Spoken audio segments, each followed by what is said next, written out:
Maalab na pagbati Pilipinas, hindi pa humuhupa ang isyu ng korupsyon at abuso sa paggasta ng pondo ng bayan. Pero sa gitna nito, nagpahayag ang Malacanang na hindi raw tatanggalin ni Pangulong Bongbong Marcos ang kontrobersyal na unprogrammed funds sa panukalang budget. Ano ba itong unprogrammed appropriations o unprogrammed funds? Ito ang mga bulto-bultong pondo sa national budget na walang detalye o hindi nakaprograma. Ibig sabihin, mahirap masiyasat ng publiko kung saan ginagasta. Sabi ng grupong Ibon, dahil dito maituturing daw na anyo ng pork barrel ang unprogrammed appropriations. Ang process kasi ngayon ay pupunta sa executive at i-endorso yon ng presidente sa Kongreso. Doon pa lang merong hindi ginawa yung mismong pagkuha ng matitinong plano from the ground, kundi nandun na kaagad sa executive branch na kung saan doon pa lang naka-insert na ang pork barrel. So yung pinirmahan ng presidente papunta sa Kongreso ay nakapatong na yung pork barrel projects and pork barrel funds. In fact, hindi rin pwedeng magmaang-maangan yung ating presidente na mismo dun sa pagpirma niya, after na nang dumaan sa deliberations at naging General Appropriations Act na, ay makikita naman doon yung mga unprogrammed funds, mga proyekto na hindi naman pinag-isipan. Ayon sa Makabayan Block sa Kongreso, red flag ang unprogrammed funds lalo na sa ilalim ng Marcos Jr. administration. Sabi natin, matagal na yan. No? Kahit bumalik ka pa historically, previous administrations, meron yan. Pero iba talaga yung laki na inabot nito sa ilalim ng kasalukuyang administrasyon. Nagsimula siyang lumaki nung panahon ni Duterte, pero talagang tumodo ngayon. In fact, noong 2023, higit 800 billion pesos ang unprogrammed funds ni Pangulong Marcos Jr. Higit 700 billion pesos naman ito noong 2024 at higit 530 billion pesos ang inilaan dito ngayong 2025. At para sa 2026, aabot ng 250 billion ang panukalang unprogrammed appropriations. Nakakalula! Sabi ng Malacanang, kailangan daw ng Pangulo ng unprogrammed appropriations para may magagamit itong pondo in case of emergency. Emergency? Ayon kay Representative Tino, hindi naman sa emergency ginamit ang mga pondong ito noong nakaraang 2 taon. In fact, marami sa mga proyektong pinaggamitan ng pondo ay sa mga proyektong sangkot ngayon sa korupsyon, gaya ng ghost projects, proyektong may kickback, hindi nakukumpletong projects at iba pa. Yikes! Noong 2023 at 2024 combined, umabot sa 214 billion pesos ang halaga ng mga 3,700 na bago or additional na infrastructure projects. Kabilang na yung flood control, kabilang yung mga kalsada, mga tulay, mga multi-purpose buildings na inaprubahan ng Pangulo. Yun talaga, direkta ang responsibilidad ng Presidente sa unprogrammed appropriations. Kaya nga tinatawag nating presidential pork. Hindi raw nakakapagtaka kung bakit ayaw tanggalin ng Marcos Jr. administration ang mga pondong ito sa budget. Kaya ayaw nilang tanggalin yan ay dahil mawawalan sila ng isang madaling pondo na gamitin para sa kanilang kagustuhan. Very prone sa corruption dahil kapag unprogrammed, walang plano, walang canvassing, walang bidding na matino. Kaya ang nangyari ay gumagawa ng mga proyektong substandard o kaya naman ay mas mataas yung cost. Napapad nila, nalalagyan nila ng mga kickbacks, etc. At ang pinakamasahol dyan ay walang proyekto pero nakuha nila yung pondo. Para sa Ibon, taliwas ang unprogrammed funds sa diwa ng matinong pagbabudget. Kung may pagpapahalaga raw ang pamahalaan sa pera ng bayan, bawat kusing tinitiyak ang paglalagyan. Ang matalinong pagbabudget ay sa simula pa lang na ilagay mo na lahat ng importante o na, kumbaga, na foresee mo na kung ano yung mga pagkakagastusan mo. Hindi nga raw dapat absuelto ang Pangulo sa ginagawang investigasyon sa korupsyon, lalo na't malaki ang papel niya sa maanumalyang paggamit ng pampublikong pondo. Well, maraming cover-up na nangyayari ngayon. No? Malinaw na sinisikap na kontrolin. Bilang Pangulo, siya ang may pangunahing control sa narrative, ika nga. Pero lahat dapat managot. At the same time, yung pinaka-responsable dapat managot. That includes the President. Sa huli, malaki raw ang tungkulin ng taong bayan para patuloy na bantayan saan napupunta ang pondo ng bayan. Mag-demand tayo, hindi lang ng accountability, kundi ng transparency sa mga investigasyon at sa susunod na pagbabudget. Itulak natin ano ba yung mga gusto nating programa, hindi lang per sector, kundi yung buong ekonomiya. Kasi ang budget naman ay dapat sumasagot sa isang ekonomiya na gusto natin. Kita na ng mamamayan, di lang to usapin ng pagpapakulong sa ilang mga opisyal, tapos na. Yung sistema na mismo nakikita na bulok talaga. Kaya bukod sa pagpapanagot sa mga opisyal, ang panawagan na ngayon ng taong bayan, baguhin ng sistema. Dapat gobyerno ng taong bayan talaga. Sa Nueva Ecija, iniinda ng mga magsasaka ang bagsak na presyo ng palay. Ang tugon ng Department of Agriculture, emergency palay procurement daw. Pero ano ang tingin ng mga magsasaka rito? Panoorin ang aming report kasama ang radyo natin Gimba. Madilim pa, lumulusong na ako sa bukid at aahon ako, madilim na rin. Yun ang hindi nakikita ng ating gobyerno. Mahigit 3 dekada nang nagsasaka si Chris Marzan, tubong Gimba sa Nueva Ecija. Isa siya sa mga magsasaka na lumuwas kamakailan sa Maynila para igiit ang suporta mula sa pamahalaan. Ang ipinipilit po namin na sana ay mapagbigyan at dinggin ay sa halagang 20 pesos, 1 kilong bagong aning palay. Malayo ang halagang ito sa bentahan ng sariwang palay sa Nueva Ecija, ngayong tinatawag na wet season. Sa ngayon, dahil nga ilang araw pa lamang na umaraw, ang pinakamababa ay 5 piso 1 kilo. Samantalang ang gastos namin ngayon para umani na 1 kilong palay ay nasa 15 hanggang 16 pesos 1 kilo. Kung ang natira doon sa inani ko, 40 kabanes sa halagang 5 piso, 10,000 na lang yun. Samantalang ang naging puhunan ko, 70,000. Ano ang kikitain ko? Wala. Inanunsyo ng Department of Agriculture ang tinatawag nilang emergency palay procurement bilang tugon. Sa ilalim ng programa, bibilhin ng gobyerno ang palay ng mga magsasaka sa halagang 17 pesos kada kilo. Pero hindi ito sapat, paliwanag ni Chris. Kung bibigyan kami ng 17, 1 kilo sa bagong aning palay, gaano ang aming kikitain?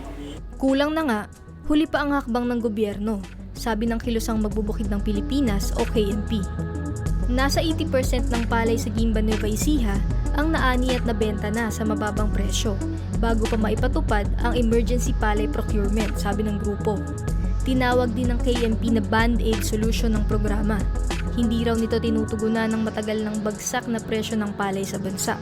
Sa halip daw na suportahan ng mga tagalikha ng pagkain sa bansa, pinapaboran pa ng gobyerno ang pag-i-import ng bigas. Makikita raw ito sa mga polisiya gaya ng Rice Liberalization Law. Ang bansa natin ay isang agrikulturang bansa na dito tayo kumukuha ng pagkain ng sambayan ng Pilipino. Kaya dapat matigil na yung Republic Act 11203 na siya nagpalugmok sa aming mga magsasaka. Ito ang ulat ng Alter Media at radyo natin Gimba para sa Alag. Sa Cebu, inireklamo ng BPO workers ang pagpilit sa kanilang magtrabaho kahit paapektado sila ng lindol. Panoorin ang report ng Anino Productions. Lapas usa ka semana na gikan sa maigo ang usa ka magnitude 6.9 nga linog diri sa probinsya sa Subo. Miabot na sa kapituan ug upat ang natalang namatay ug dul-an usa ka gatos ug kasiyaman ug 2,000 ka mga pamilya ang napektuhan ug nanginahanglan og ginabang sama sa tubig, pagkaon ug masilungan. Apan usa sa mga dakong isyu nga nabutyag sa pag-igo ug pagsinati sa maong kalamidad kay ang tinuod kahimtang sa mga BPO employees diri sa probinsya ug dakbayan sa Subo. Gireklamo sa mga empleyado ang pugos nga pagpatrabaho sa ilaha samtang galinog ug ang pagbabag sa mga emergency exit. Gihagad po ang mga empleyado og dobling sweldo para mopadayon sa pagtrabaho human ang linog. Kung di man gani sila mobalik, kay isuspende sila o markahan nga absent. Kini na-expose lang siya sa gitawag natong pag-prioritize sa profit over workers' welfare and safety. Bale, ang pag-prioritize sa corporate greed sa mga negosyante, imbis na siguraduhon ang kaayuhan sa mga empleyado nila nga mao ang lifeblood sa kumpanya mismo. Matod sa BPO Industry Employees Network o BN Cebu, lapas kauhaan ug tulong nga mga BPO companies ang namastamasan sa mga katungod sa pamuo ug occupational safety and health standards. Wala pa'y nadawat na tabang sa transportasyon o tabang nga psikolohikal ug medical ang mga mamumuo nga naapektuhan sa linog. Tungod niini, formal nga nagsumiter og reklamo sa Department of Labor and Employment Regional Office ang BN Cebu kontra sa BPO companies nga wala gitagan og pagtagad ang kaluwasan sa mga mamumuo atol ug matapos ang linog pagkatluan sa Setyembre. Ang ginaingon nato pag-ensure of safety measures as provided by the Occupational Safety and Health Law nga kasagaran sa kining mga kumpanya nga nakita nato kay naga-violate no sa OSH standards gani sa nahitabong mga inspeksyon sa DOLE na expose nga kasagaran silang mga na-inspect kay walay tin-aw nga OSH protocol, walay nag-follow sa OSH standards ug gani nagkuwang sa OSH personnel. Katungod sa mga mamumuo nga ang kuno ng ilang binuwang sweldo, bisan pa og nay mga adlaw nga mibalibad sila mo trabaho. Matod sa DOLE, walay katungod ang mga BPO companies nga pugsong mo trabaho ang ilang mga mamumuo tungod kay gipasidaanan sa FIVOX nga naa gihapoy dala nga peligro ang mga aftershocks nga padayong masinati sa umaabot nga mga semana. Kini si Mike Navales para sa Anino Productions nga kanuning magsigya sa mga isyu gikan sa paglantaw sa batakang masa. Kaugnay pa rin sa kondisyon sa paggawa ng BPO workers sa Cebu, suportado ng Makabayan Block ang mas matinding parusa sa mga kumpanyang lalabag sa occupational and safety hazards. Panoorin ang detalye nito sa Rights Watch. Gawing krimen ang paglabag sa occupational safety and health standards. Dapat ligtas ang lugar ng trabaho para sa ating mga manggagawang Pilipino. Ito ang panawagan ng Gabriela Women's Party kasama ng labor rights groups nitong October 7 nang isumite nila ang House Bill 5221 o ang mga panukalang pag-aamyenda sa Occupational Safety and Health o OSH Law. Ginawa nila ito matapos ang mga ulat na pinilit ng ilang BPO companies sa Cebu na magpatuloy magtrabaho ang mga manggagawa kahit patuloy ang aftershocks ng lindol noong September 30. Ang mga manggagawa ay may karapatan na humindi sa trabaho na magdadala ng panganib sa kanyang buhay o kaya naman magdudulot ng risk sa kanyang kalusugan. Yan ang kanyang right to refuse unsafe work. Nakita natin na 7 years matapos na maipatupad ang OSH Law, hanggang ngayon ay marami pa ring lumalabag sa OSH standard na yan. Dagdag ni Representative Elago, hindi lang BPO workers kundi maraming mga manggagawa sa Pilipinas ang napapahamak dahil sa kawalang pananagutan ng mga kumpanya sa OSH standards.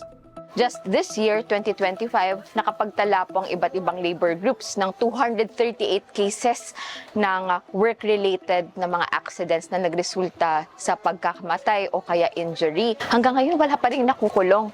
Maraming araw kahinaan ng OSH Law, sabi ni Elago. Isa sa mga pinakamalaking problema, yung kulang na pondo mismo ng Department of Labor and Employment para sa labor inspection, para matiyak na sila ay sumusunod sa occupational safety and health standards. Bukod po dyan, napakaliit din ng mga fines na mukhang hindi nagiging deterrent doon sa mga kumpanya, contractor, subcontractor, sa pagtitiyak na compliant sila sa OSH standards. Dahil dito, nakagagawa raw ng paraan ng mga employer at kumpanya para ikutan ng batas at labagin ang karapatan ng mga manggagawa. Ilan sa panukalang amyenda ng Gabriela Women's Party sa OSH Law ang mga sumusunod. Una, gawing krimen ang pagpapabaya ng mga kumpanya sa kaligtasan ng mga manggagawa. Ikalawa, gawing 100,000 pesos hanggang 500,000 pesos ang multa depende sa tindi ng paglabag. Ikatlo, suspindihin o tanggalan na ng business permit ang mga employer at kumpanyang paulit-ulit na lumalabag sa batas. At ikaapat, pahigpitin ang mga inspeksyon, pag-uulat at pagpapatupad ng batas para matiyak na sumusunod ang mga employer at kumpanya. Dagdag ng Gabriela at labor rights groups, mas mababantayan ang mga karapatan ng mga manggagawa kung nakapagbubuo sila ng mga unyon at samahan. I-prohibit din yung kahit anong panghihimasok doon sa kanilang karapatan na mag-union, doon sa kanilang karapatan na magbuo ng samahan, sa karapatan nila magprotesta kapag may abuso o pag hindi sumusunod sa OSH standards. Naglabas ng resolusyon ang US Senate na pinagtitibay ang dekada ng military agreement nito sa Pilipinas. Mutual daw ang defense treaty na ito. mutual? Pareho nga bang nakikinabang ang dalawang bansa sa tratadong ito? Panoorin yan sa aming balita with feelings! Muling pinagtibay ng US Senate ang 74-year-old na military treaty sa pagitan ng US at Pilipinas, ang Mutual Defense Treaty. Yung tipong kasing edad na ng lolo natin yung treaty, pero biglang nilagay ulit sa limelight. Sabi ng grupong bayan, obvious na ginagamit itong paraan ng US para gawing legit ang pangingialam nito sa Pilipinas. Sa totoo lang daw, ang dahilan naman kung bakit narito sa Asia ang US ay para pigilan ng paglago ng China bilang global superpower at protektahan ang influence nito sa rehiyon, ayon sa bayan. Kaya naman daw useful sa US ang pagpapaalala na may Mutual Defense Treaty dahil ticket daw ito ng US sa pagpasok sa Asia. To protect the Philippines daw? Sabi ng bayan, baka to protect US interests. Sa US Senate resolution, may warning ito sa military aggression daw ng China sa West Philippine Sea. Pero sabi ng bayan, ang ironic daw dahil yung US nga mismo ang nagpapasok ng high-powered weapons at missiles sa rehiyon. At ginagamit din daw na forward military base ng US ang bansa, kaya mas nalalagay sa peligro ang Pilipinas. Ano nga ba ang Mutual Defense Treaty? Ito'y isang kasunduang pinirmahan noong 1951 na nagsasabing magtutulungan ng Pilipinas at US sa panahong sila ay aatakihin sa Pacific region. Pero ayon sa mga historian, ginamit ang ganitong kasunduan para sure na kontrolado pa rin ng US ang Pilipinas bilang neo-kolonya nito. Kahit na napatalsik ng mga makabayang Pilipino ang US bases noong 1991, nananatili ang effectivity ng Mutual Defense Treaty dahil kailangan itong i-terminate bilang isang tratado. Ito ang isa sa mga dahilan kung bakit hindi tuluyang nawala ang presensya ng US sa bansa. Bukod pa dyan, ang Mutual Defense Treaty ang nagsilbing Mother Treaty para ipasa ang iba pang kasunduan gaya ng Visiting Forces Agreement, Mutual Logistics Support Agreement at Enhanced Defense Cooperation Agreement o EDCA. Na ngayon, sa ilalim ng Marcos Jr. Administration, pinayagan ang US na gamitin ang 9 military bases sa bansa. Kaya panawagan ng mga progresibong grupo gaya ng bayan, ibasura ang Mutual Defense Treaty at lahat ng di-pantay na tratado na hindi naman naglilingkod sa kapakanan ng taong bayan. O siya, dito na lang muna hanggang sa susunod na balita with feelings. At yan ang mga nag-aalab na balita at pananaw ngayong linggo mula sa Alter Media Network. Ako si Mika Rojo. Maraming salamat sa patuloy na suporta sa Alternative Media. Huwag kalimutang mag-react, mag-comment at i-share ang video na ito. I-follow nyo rin ang Alter Media sa aming social media channels. Para sa iba pang alternatibong balita, bisitahin ang altermedia.net. May mga kwento o komento ba kayo? Mag-message lang sa amin. Hanggang sa susunod, kita-kit!